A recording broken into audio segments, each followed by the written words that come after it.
sempre a la banda dels vencedors vençuts. No se celebra el seu naixement, es tergiversen les seves accions, però van de donar raons al seu amor i conclouren casualitats.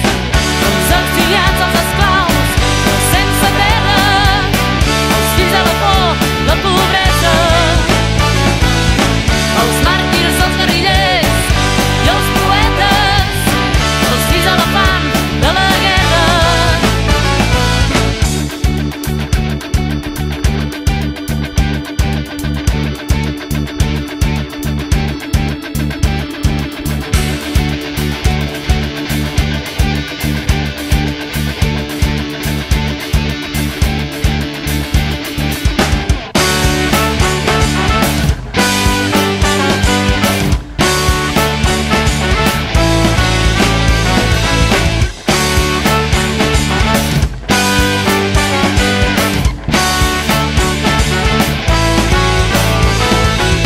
Viuen ells l'ànima de revolució, treballen per cimentar un digne present i edificar un millor futur per a tots, donant sentit a la vida del que pateix, creant espais per a les llibertats, van de cara als qui miren de reüll, desobeeixen